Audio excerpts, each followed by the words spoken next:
Good afternoon, everybody. I am delighted to have you here with us today. I'm Sharon Spurlock. I work in the Family Support Department at the St. Louis ARC, and this particular webinar is a long time coming. We have a lot of new members of our family navigation team. So now that we are solid and rocking hard, we wanted to make sure we introduced you to everybody and gave you a chance to hear a little bit more about what family navigation is and how you might take advantage of that service. Everybody you see on this screen is part of our navigation team. I'm going to have each of them introduce themselves and talk about what their role is within navigation at the ARC. And if you want to tell everybody a little bit about your background, feel free to do that as well. So I'm going to start with our starting point, April Nixon.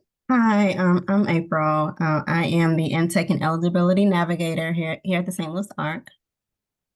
What I do is take calls for the agency and get families connected to our programs and community resources.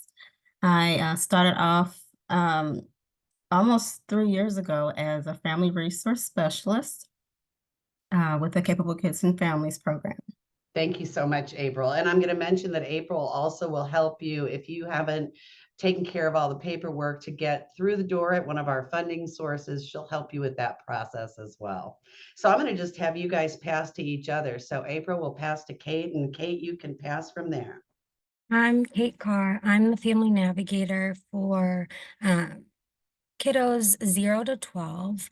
Um, and yeah, I mean, a big part of it is kind of finding your way, different resources, services, getting connected, direct contacts, and finding what's going to work best for your child in school, at home, and so forth.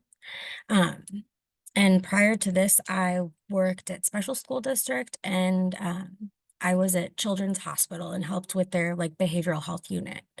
Um, and next is Hannah.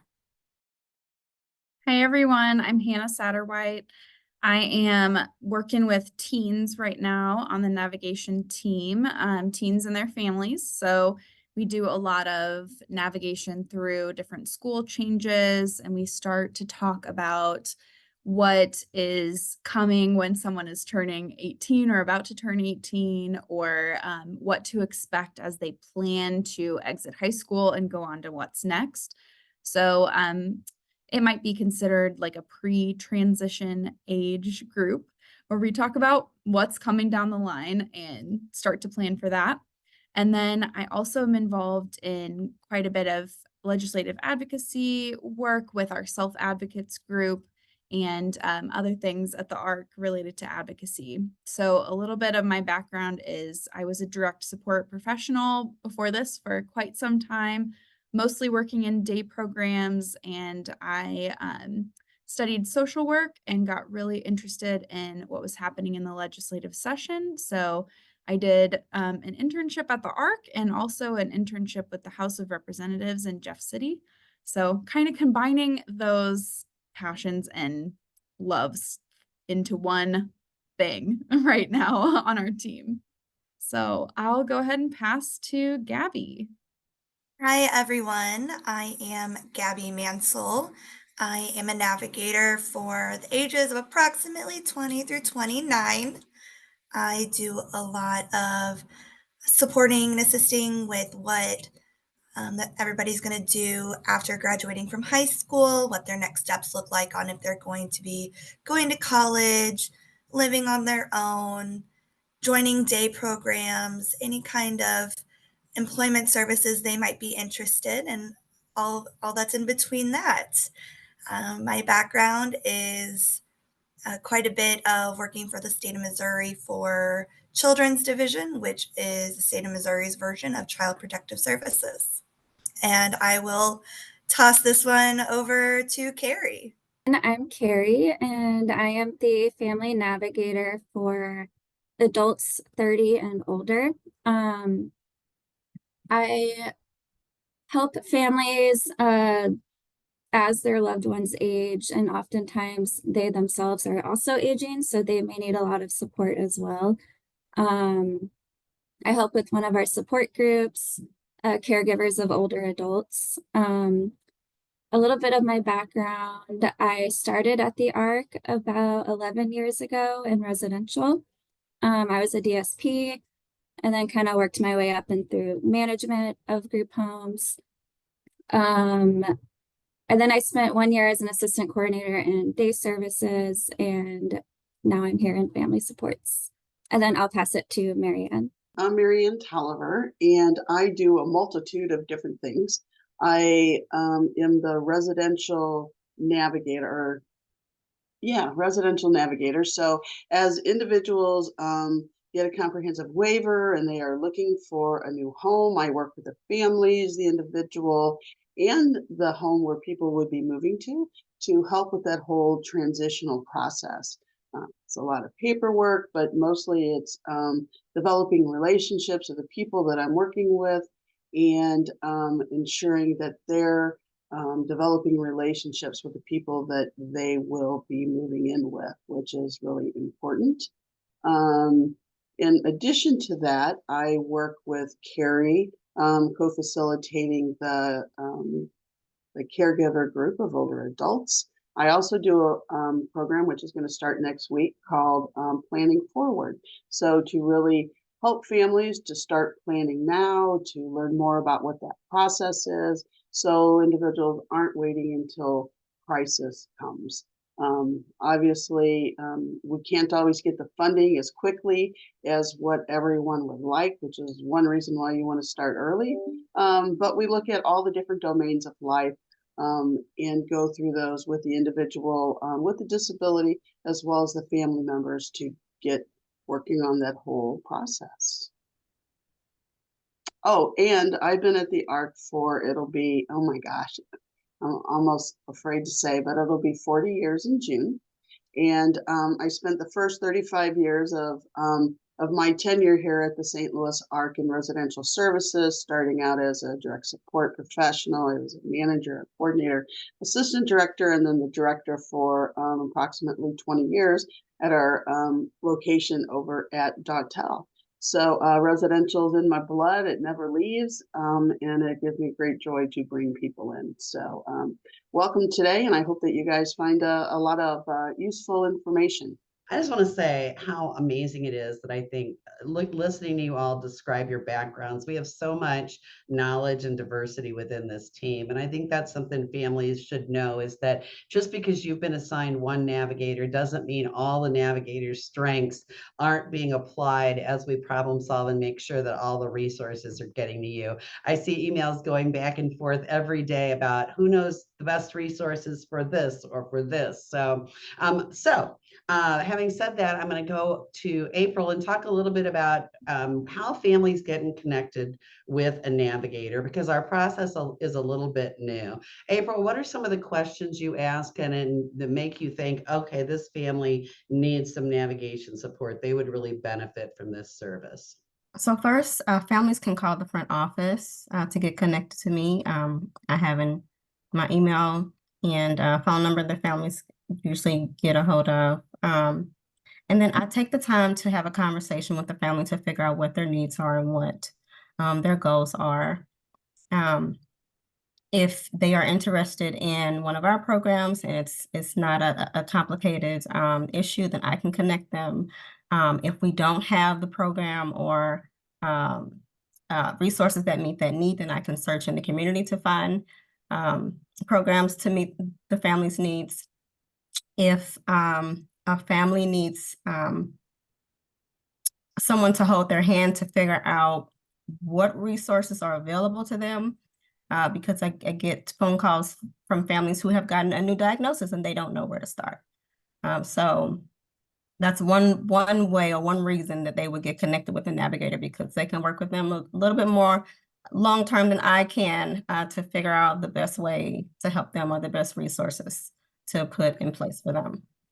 Wonderful. So I'm going to take your cue and go to Kate and say, Kate, you're probably the one that gets those calls from families that are really, maybe they're scared and confused. Our system is complicated. If you're working with somebody that has a new diagnosis, what are some of the things you can do to support them to become their best family, best parent? So I first like to just talk to the family. Sometimes family likes if their loved one is present. I really try and meet family and the child where they're at. So if kiddo doesn't want to be present, totally fine. I want to make sure I'm respecting because there's a lot going on. Having a new diagnosis can be scary, overwhelming, and I feel like you're given all this information. Where do you start? So I try and break things out. A lot of times I'll use like charting the life course and break it out into different domains. If the child is old enough, kind of seeing where they see themselves in X amount of years, maybe make a trajectory for them. Um, because ultimately it is about the kiddo and, supporting the child, but also supporting the family unit, and making sure everyone is getting access to help and care that they need. Um, so a big thing is breaking things down and focusing on one thing at a time, uh, because it can be overwhelming, and even focusing on one thing at a time can be a little bit, so that is a big part of what I do. And then, I can, in person, over the phone, over Zoom. I've met families at libraries, Starbucks, a coffee shop, um, and kind of going over some stuff, but prioritizing what's the greatest need right now. So say there are 3 needs at the moment, and the greatest need is I need educational advocacy. I don't know how to include this in my child's IEP. And we start from there. And a lot of times, once we start from there, things will kind of trickle themselves down. Um, and things might even get answered during that process. So, I think that's a really good example. And I think that can happen really at any point where your life's about to change. I think that's where we tend to see families that need that coaching to make sure that they are able to. I have families call all the time that say, I need everything. But how do you break it down to figure out what's the number one thing that you want to take action with right now? How do you know what kind of a decision to make? Hannah, you talked about advocacy before. How do you help families sort through some of that kind of decision making? Like when people are gonna go to high school or leave high school, what are some of the things that happen? Yeah, so advocacy, it's one of the main navigation goals. There are several different kind of goals that folks might work on, and advocacy is one of those. And that can look differently. Obviously, that's kind of a wide scale of a word that can encompass a lot of different things. So someone might need self-advocacy skills and building, time to work with someone on building those skills, build up ways that they can kind of speak up for themselves.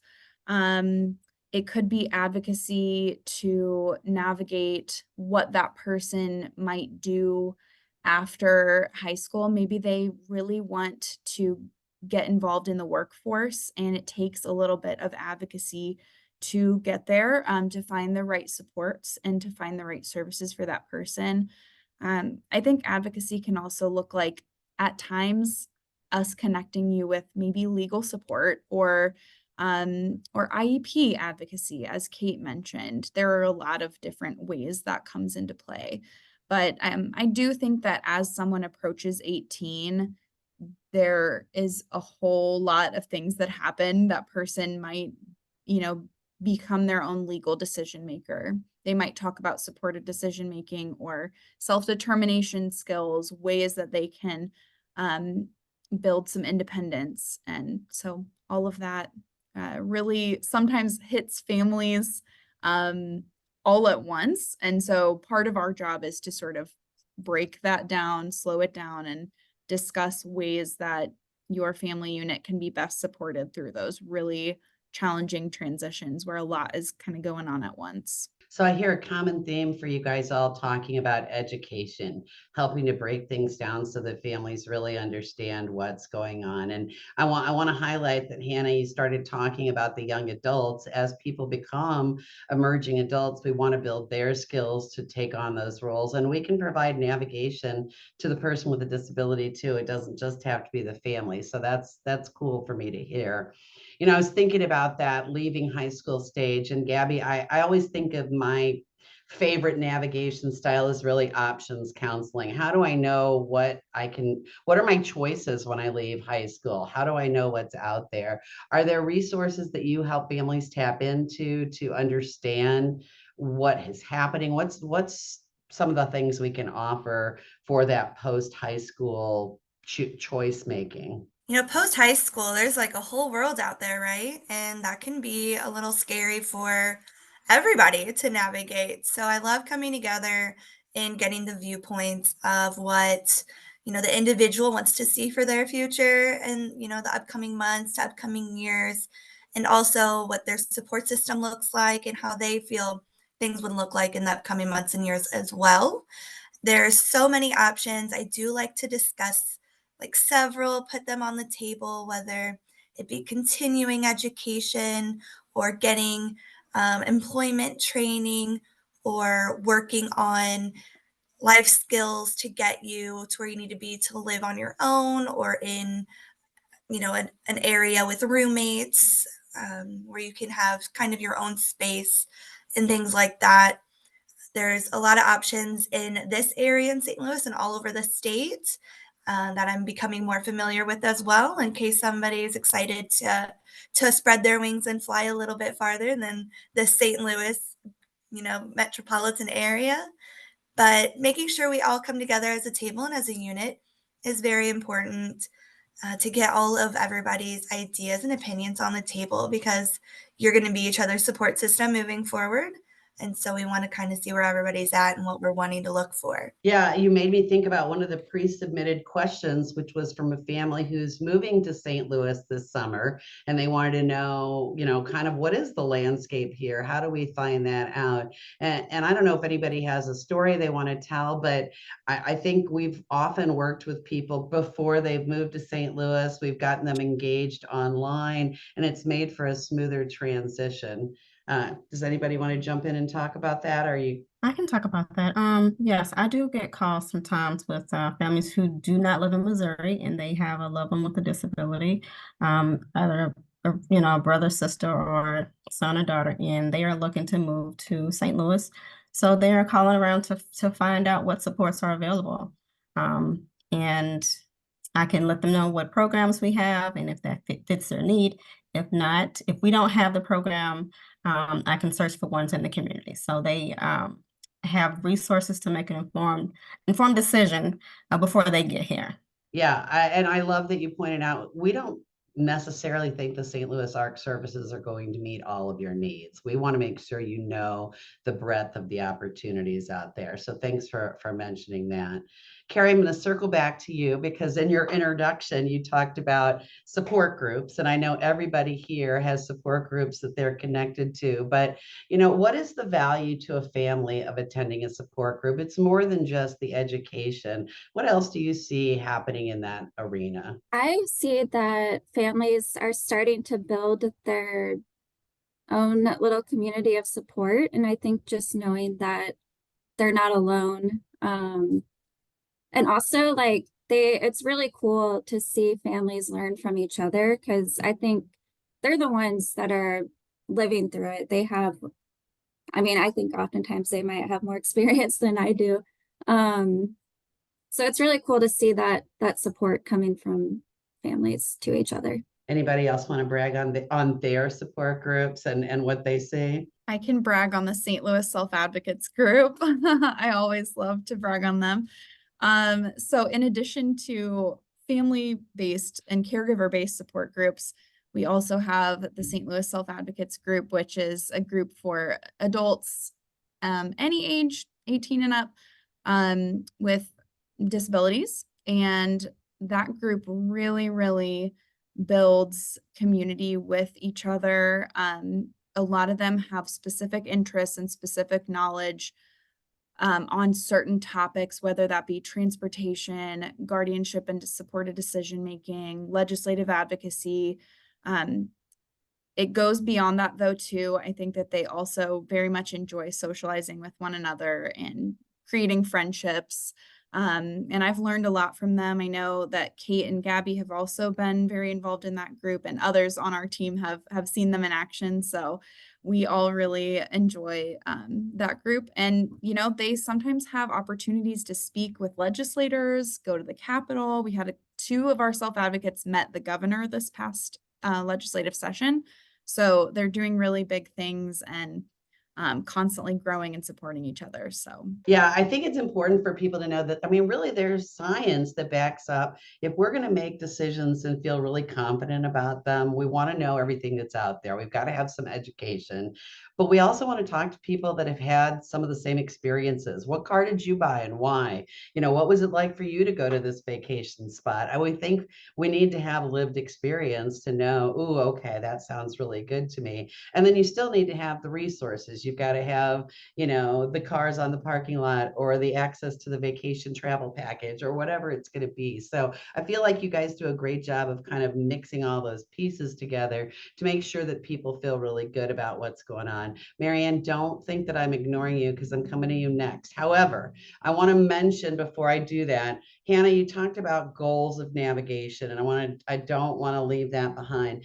That we've got a couple goals that we're responsible to report to our funder about. One of them is that the person who's getting navigation feels confident in advocating for themselves. Does anybody remember what the other one is? Carrie raised her hand. Yes. Navigating formal systems. What does that mean? I think, well, just like having a better understanding of what or just how the system can support you and what you are eligible for, what you have access to. All right, so Yep. hopefully some of what you're getting from the navigators is your ability to get through the gauntlet at the Department of Mental Health or Voc Rehab or some of these other Social Security, other kinds of eligibility-based services. So I want you navigators to think a minute because we're going to come back and talk about crisis and what we can and cannot do. But before we do that, Marianne, I'm going to go back because I know you've got both a group with parents and you've got a group with self-advocates that you oversee. And I just want you to have a chance to weigh in about how you think that experience has helped people to achieve those goals, to advocate for themselves and navigate systems.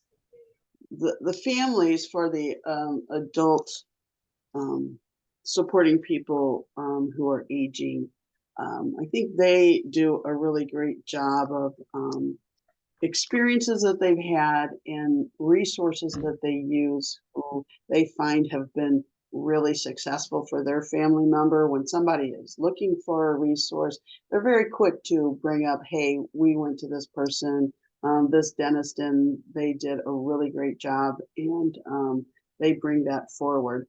The group of the self-advocates, that has been a really awesome group in the sense that they started off with they were the Fabulous 50s, but they've changed the name to the Fabulous Friends because not everybody's 50 anymore, and some younger folks came in as well.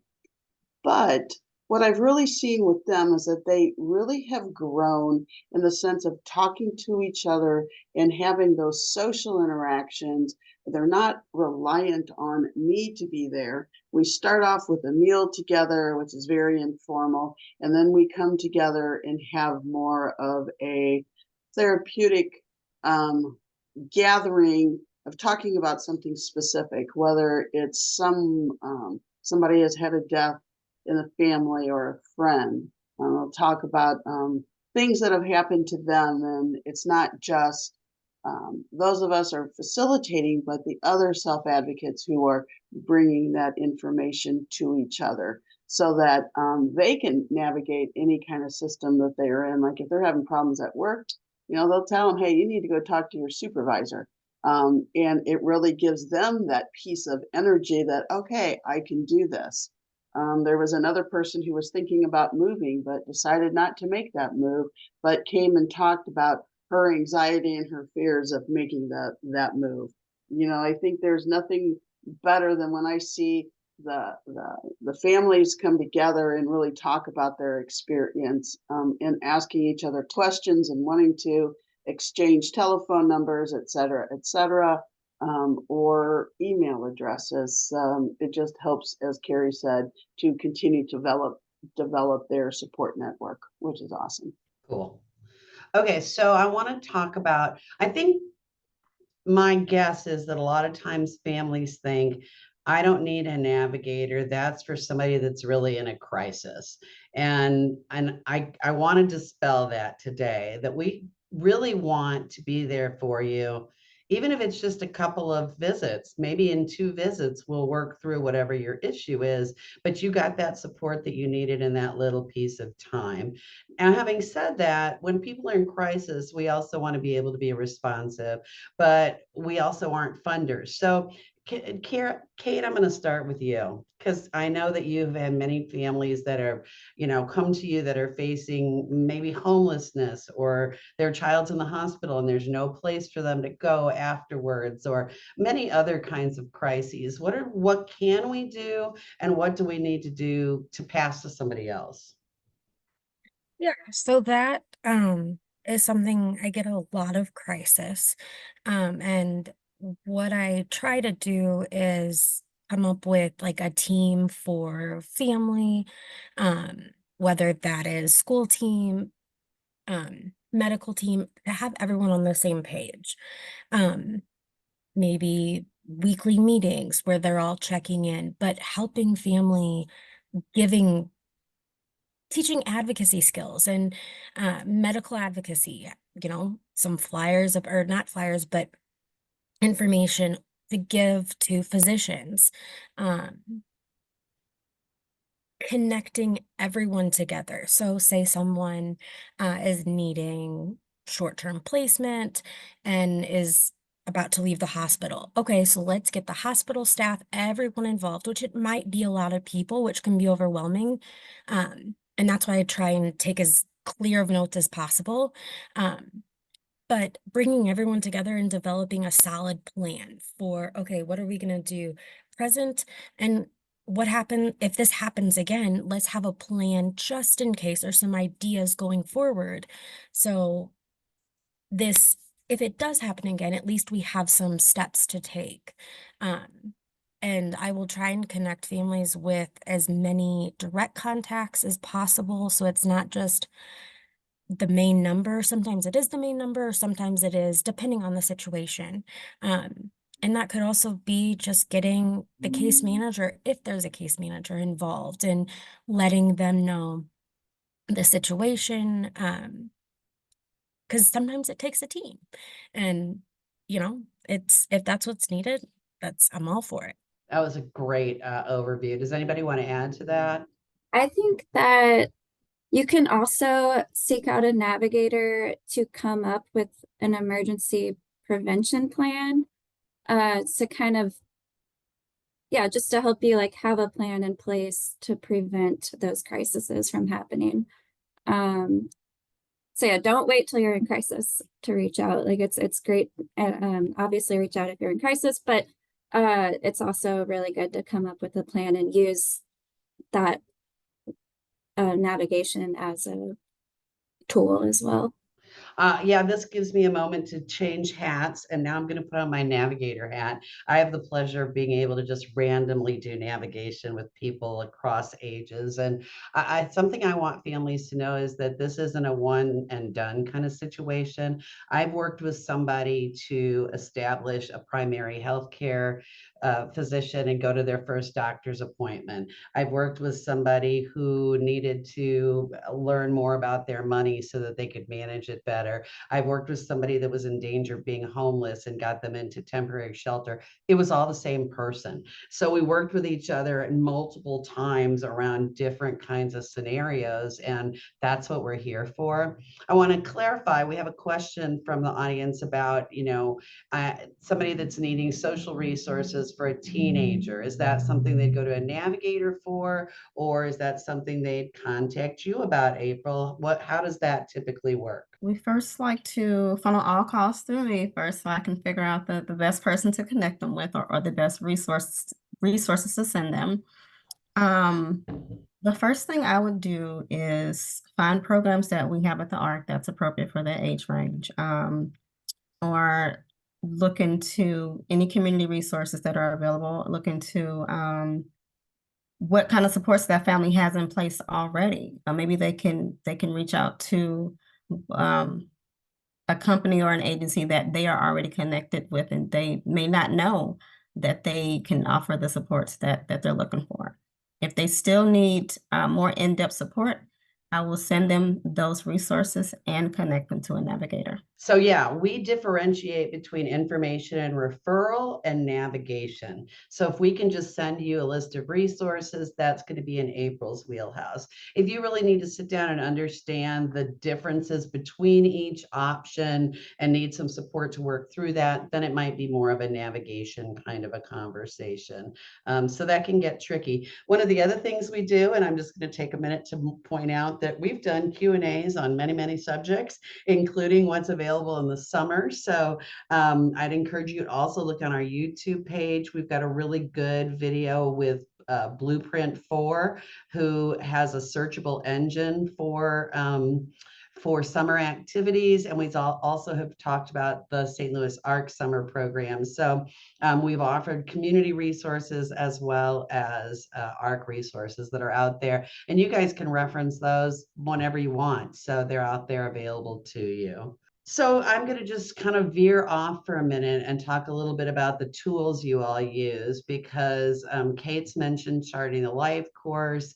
Each of you has to have kind of an awful lot of tools in your toolkit. What are some of the things that you use to learn how to help families navigate? What do you think is your secret weapon, or what do you encourage families to use when they're building their skills? I love doing research and seeing what's new out there.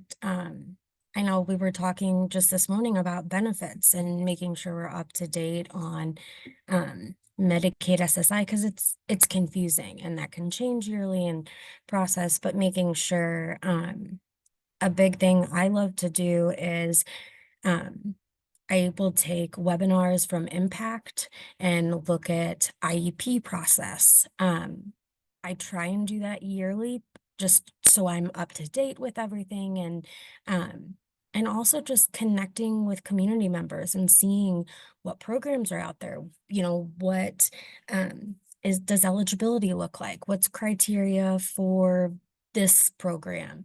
And then that way I can then help connect other families.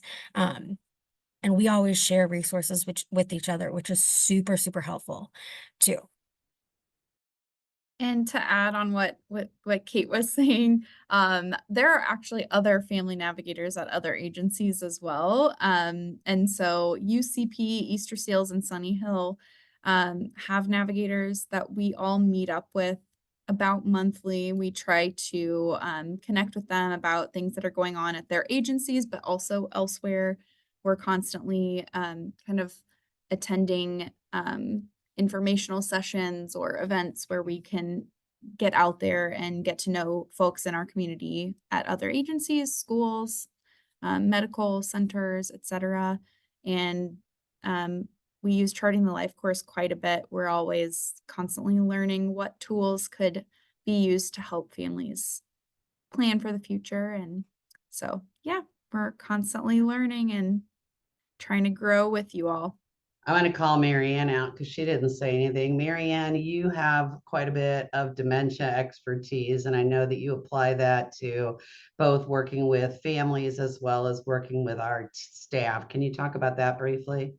I went through training through the National Task Force on Aging and Dementia a couple years back, and I will sit down with our teams when they are supporting somebody with dementia, and sometimes before that, and really delve into techniques and strategies to use, activities to engage in, and things that they should really thinking about, which generally, I can't do this without giving a tip, is to make sure that people are engaging activities that mean something, and not just busy work.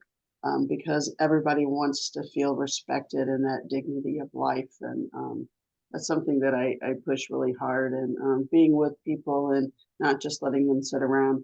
Anyway, so I've worked with families who have also joined those trainings with our teams of people that we support.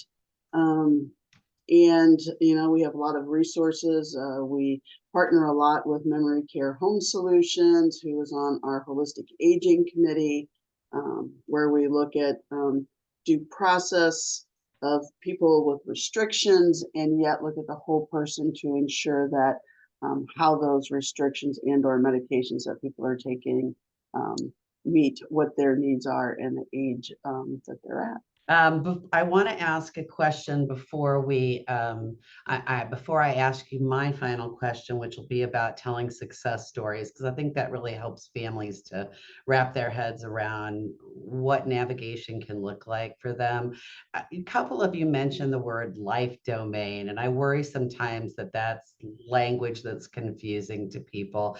So can you talk about what is a life domain and how do you apply that to family navigation? Maybe each of you can pick one domain and talk about it. And I'm going to be nice and let Hannah have advocacy and engagement. So the life domains are essentially just different areas of one's life. And this can be seen across charting the life course tools. So advocacy engagement, some examples of that could be, okay, where in this person's life could they use advocacy and engagement? Maybe they are building their own confidence and advocating for what they want to do with their future. Maybe that looks like a student is really not interested in attending their own IEP meeting, but we slowly build up to, helping that to feel like more of an empowering experience. And maybe by the end of that, they're attending their IEP meeting. It might also look like ways that you're engaged in your community, doing something that feels like it's moving your life forward in some way. There's a lot of grassroots advocacy happening in St. Louis, a lot of folks getting involved, speaking out about things they want to see in our communities. A lot of folks are involved in conversations about transportation, for just one example, and there are so many other areas where people might get involved. But yes, that could be one area of someone's life that's very important. And the navigator could just sort of help you identify, if you have a goal, how are you going to get there? What are steps to reach that goal? Maybe it's building a social movement with peers, or maybe it's something more internal where you are building confidence and working on speaking up. So just a couple examples. How about who wants to talk about daily life and employment? That's actually one of my favorite ones. So daily life and employment is basically everyday life: school, employment, volunteering, communicating routine, life skills, social skills, that kind of stuff. So it's more of it's a very broad topic, but there's a lot, or not domain, but there's a lot that comes into it. So that could be, hey, my child's school placement or IEP support, or hey, I'm 21 and I'm ready to start volunteering. What are some programs, or how do I get started with that? And that can be for any age. Or say someone is needing help with routines at home and struggling with, what's coming next, and maybe needing a social story to help figure out, or visuals to see, what your day looks like. So it's a fun one because it's every day. It's basically what you do every day, and how you can make your life happy with what you're choosing. I'm so glad you used that example of social stories, because that's one of my favorite ways to navigate, is to give somebody a tool that's going to help them be able to take care of what they need. I can't tell you how wonderful my colonoscopy social story was, but it was good, people. All right, so the next one's community living. Who wants to take that one? It's really looking at where and how someone lives. What are those housing options? How does somebody want to live? And how do you choose that environment where you want to live? Looking at a place that's accessible, what's the transportation that's available, and what works best for you? Are there any home adaptations that need to be made, and or modifications so that you can be successful living in the home that you're at? When I work with the families, and they're just starting that path, or they're right in the place where they're starting to move into residential supports, I really want to know what their vision is. What's the vision that you have? What's the vision that your family member has for what they want it to look like? Which, comes right down into what Hannah was talking about earlier, as far as self-advocacy and making those decisions and knowing what options are. So that's a big piece of what we do, and what we mean about community living. Health. Who wants to talk about healthy living? I can. I also forgot to mention earlier that I am also a certified holistic health coach. So anything related to like self-care, healthy living is kind of my jam. But with healthy living, I think of access to nutrition, whether that be like applying for food stamps, or any nutrition resources that are out there connecting you to that. And also access to healthy foods. There's different programs out there, depending on what you might be eligible for. And even just, movement, exercise, getting a diagnosis, finding a doctor. Am I missing anything? It's a broad category, but those are great examples. And finding a doctor, that feels like one of those things that comes up with navigation a lot, is how do I pick an adult doctor once I am leaving my pediatrician? So you guys keep kind of saying things that are ticking off boxes for me. Gabby, I'm going to just ask you, you've got social and spiritual, or safety and security. Which one would you like to talk about? I probably know a little bit more about safety and security, so I can run with that one. Great. So, we want to make sure that you are obviously safe and secure in your day-to-day life, and that's going to be making sure first that you do have those advocacy skills to speak for yourself, stand up for yourself, or whatever you may need, whether that's at the doctor's office or with your DMH worker or with, court and legal services. Being able to navigate your safety is really important.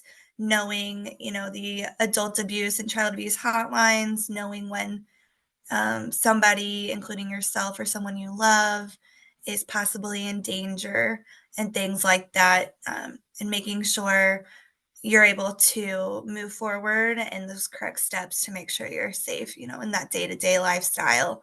And we just want to make sure that we're there to help support you on that journey. April, that means you get social and spirituality to wrap us up with the domains. How do those apply in navigation? What are some of the issues that come up for people? Yep. So when I think of the social aspect, who do I have in my circle amongst family and friends that I trust, that support me, who can help me make goals, or hold me accountable. In regards to spirituality, I guess that feels very broad too. But the one that comes to mind is being able to go to church and be a part of that community. I also think of nature when I think of spirituality, just being in nature. It's just relaxing. I want to overlap with Carrie because exercising is very important to me and I love to walk in the park and do things like that. No, but I think you're right. I think mindfulness kind of falls into that social and spirituality component of it too. So, and I was kind of broad when I talked about this, but I think one of the ways we chunk up information so that you all have a chance to absorb it in a manageable bite is by covering life domains when you come to a support group or when you schedule a one-on-one meeting. We'll talk about one of those at a time to give you a chance to really dig into it without feeling overwhelmed by the other kinds of issues that may be going on.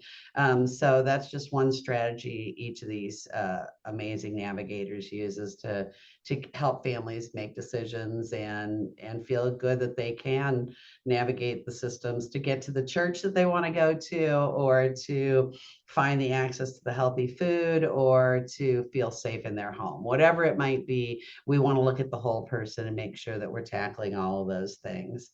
So we have about 10 minutes left. I want each of you, anybody that wants to, if you don't have one you're ready to share, that's fine. But if you've got a navigation success story that you would like to share without breaching confidentiality, just give us the high points of things that you've been able to do to support people in the navigation role. All right, I'll step forward. So there was an individual, a family who I had been talking to and supporting, and their family member was living in kind of like a nursing home, and they didn't feel like it was the best fit.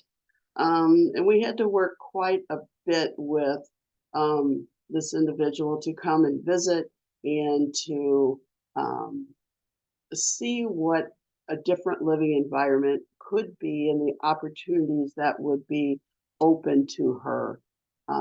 She was reluctant because she doesn't like a whole lot of change, but the environment that she lived in was more restrictive, and she didn't have a lot of the opportunities to go and live her best life. But she knew what she was in, and that was comfortable to her. But in having the different opportunities to really get to know some of the different people, she reluctantly decided that, yeah, I think I'll go ahead and move. And she did, and she has moved. She's flourishing. She's going out into the community quite a bit. She started cooking at home and doing those things that are part of just everyday living rather than having people do those things for her. And it has brought her a lot of joy and self-worth. Great example. Gabby.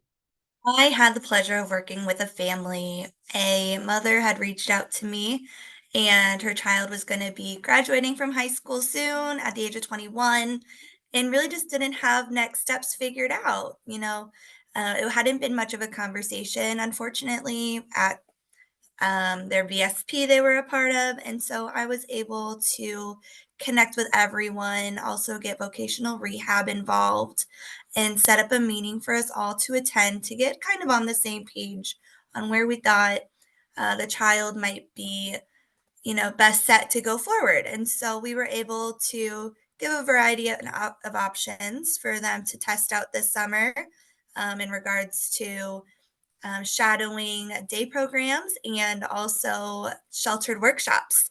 And so they've had a really good time trying those out and seeing what's the best fit for now. And so it's not necessarily over yet, but it was a really great first couple steps, and they've really been enjoying themselves doing that. And they've been very kind and gracious in their words and letting us know that that was exactly the push that everybody on the team needed to get them to where they were needing to go. I have one pretty recently. I'm working with a kiddo that IEP needs to be changed, wording and stuff like that, and diagnosis. And school was really reluctant and kind of pushing back. And after about, a little chunk of time, I was working with parents on, hey, how can we, advocate so that I'm not going to be here forever? And what tools can I help you guys with and your child so that you do feel more confident and that you can talk in front of, the IEP team. Long story short, after a little bit of time working with family, the child now has a new IEP with the correct diagnosis and is receiving the supports that they need.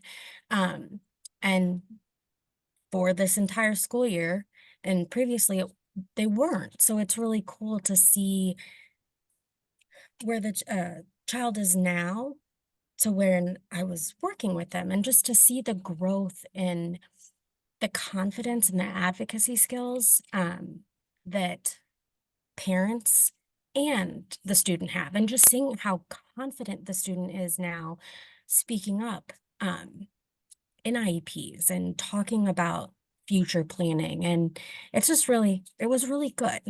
I'll go next. I had kind of an unusual situation. It didn't land the way I thought it would, but it was still really fun. I had someone I was doing navigation with because the family had made changes during COVID, and were providing a lot of in-home care for him that they couldn't continue to do. And as we started to explore what he wanted to be doing with his day, I realized that there were some other people that we supported that knew each other.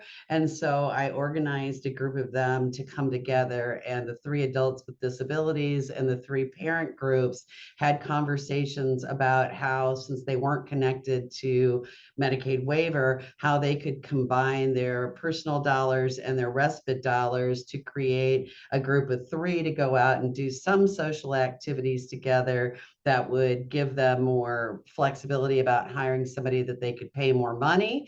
And that these folks kind of sat down with me and came up with a list of things they were all interested in doing together, as opposed to things they didn't have in common. So it was really fun. They had trouble finding that person even with the money, but it was a really fun way to problem solve about it. We're getting feedback from our audience. They want to be connected into a group like that. I do think that parent connectivity is really important. So if your family member is a teenager, we have a teen transition family navigation group. That would be a great place for you to land, to come in and think about that. Does anybody else want to share anything before we wrap? I can do a quick success story related to advocacy. A few of our self-advocates recently, I would say over the course of the past year, have expressed, a desire to get out there and share their stories. And it sometimes takes a little bit of time to figure out what is a clear, concise, inspiring way to tell my story, and also practice doing it so that I don't get too nervous and build confidence through that process.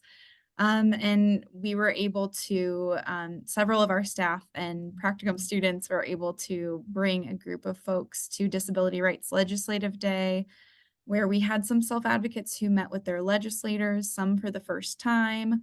Some of them even applied for leadership opportunities within that advocacy day, and really kind of some of them got out of their comfort zone. And so a few of them did reach out for some one-on-one, some almost practice sessions leading up to that event. How do I write a speech? How do I share something vulnerable without being so nervous that I back out, or so we spent a lot of time practicing, going over what are you going to say? And I think they all did amazing jobs. And it was a really cool thing to watch them kind of grow and build those confidence skills. So I think you can see every one of those examples was about a goal somebody had, whether it was the person or the family. What am I going to do when I leave school? How am I going to have a better quality of school experience and speak up at my IEP? How am I going to make a decision about where to live?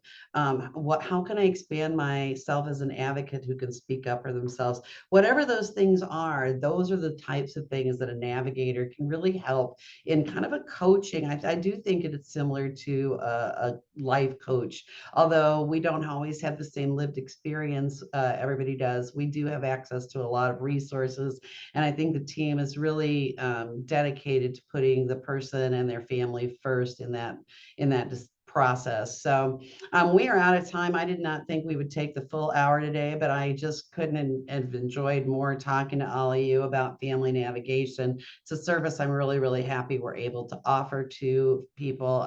I hope that you'll go back and share this information with somebody you care about, maybe share the video with somebody. So thanks, and everybody have a great week. Thank you, navigators.